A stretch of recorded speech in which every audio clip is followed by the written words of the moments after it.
Pernah kebayang nggak? Gimana kalau sekolah itu bukan cuma tempat buat belajar, tapi juga jadi tempat yang seru dan mengembirakan? Nah, pertanyaan besar itulah yang coba dijawab oleh sebuah cetak biru baru untuk dunia pendidikan Indonesia. Yuk, kita bedah bareng-bareng.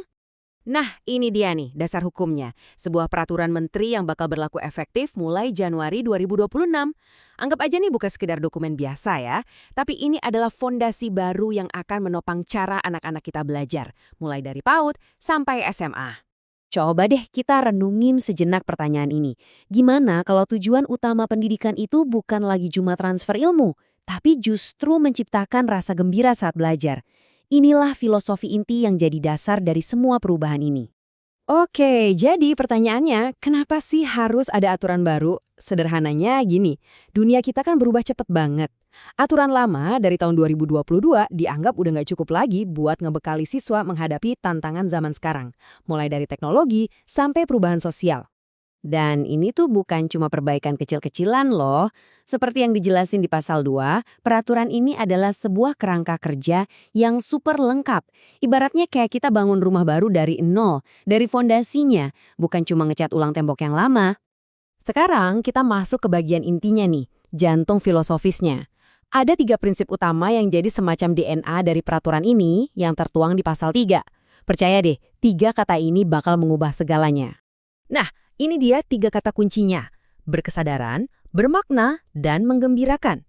Yuk kita kupas satu persatu, karena disinilah letak perbedaan paling mendasar dari pendekatan yang baru ini. Pertama, berkesadaran. Ini bukan berarti siswanya cuma disuruh duduk diam di kelas ya. Justru ini artinya siswa jadi benar-benar sadar dan paham, kenapa ya saya belajar ini? Tujuannya adalah untuk memantik rasa ingin tahu dari dalam diri mereka sendiri, bukan lagi karena disuruh-suruh. Kedua, bermakna. Pernah kan kita belajar rumus fisika yang rumit banget tapi bingung ini gunanya buat apa di kehidupan nyata? Nah, prinsip ini mau menyudahi itu semua. Belajar itu harus nyambung dan bisa dipakai di dunia nyata. Jadi bukan lagi soal hafal rumus, tapi soal gimana cara mencahin masalah pakai rumus itu. Dan yang ketiga, menggembirakan. Ini didefinisikan sebagai proses yang positif, menantang, tapi juga menyenangkan. Ini adalah pengakuan bahwa lingkungan belajar yang positif itu kunci utama buat memotivasi siswa. Belajar itu nggak harus jadi beban, kan? Oke, konsepnya kedengaran keren banget. Tapi gimana cara ngebuat ini semua jadi kenyataan di ruang kelas? Nah, sekarang kita lihat gimana aturan ini mengubah cara guru merencanakan sampai melaksanakan pengajaran. Di sini nih kita lihat jembatannya. Di satu sisi ada rencana pelaksanaan pembelajaran atau RPP yang isinya formal. Di sisi lain ada target suasana kelas yang harus hidup dan interaktif. Aturan baru ini memastikan setiap poin di RPP itu dirancang buat menciptakan suasana kelas yang asyik, bukan cuma buat formalitas administrasi.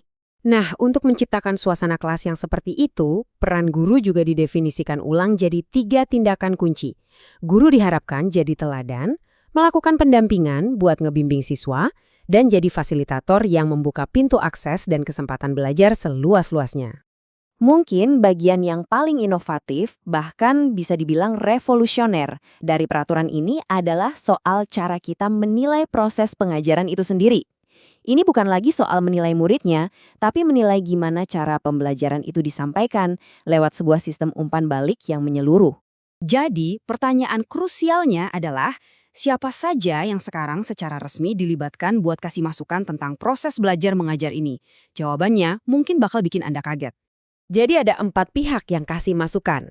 Pertama, guru itu sendiri, lewat refleksi diri. Kedua, dari sesama rekan guru. Ketiga, tentunya dari kepala sekolah. Dan yang keempat, nah ini dia yang jadi game changer, masukan dari siswa. Betul, suara siswa sekarang secara formal didengarkan untuk mengevaluasi proses belajar mereka sendiri. Dan ini bukan cuma sekedar anjuran loh ya. Peraturan ini mewajibkan proses penilaian ini dilakukan minimal 1 kali dalam 1 semester. Ini menunjukkan keseriusan untuk menciptakan siklus perbaikan yang berkelanjutan di setiap ruang kelas di seluruh Indonesia. Jadi, kalau kita lihat gambaran besarnya, apa sih artinya semua ini? Ini bukan cuma soal tumpukan dokumen baru.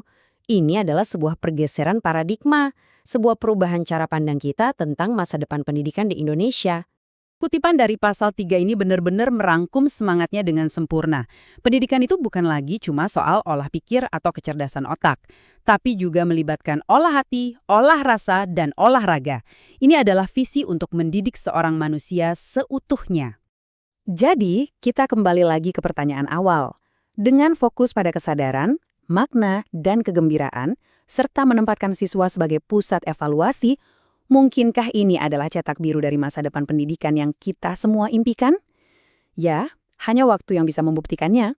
Terima kasih sudah menyimak.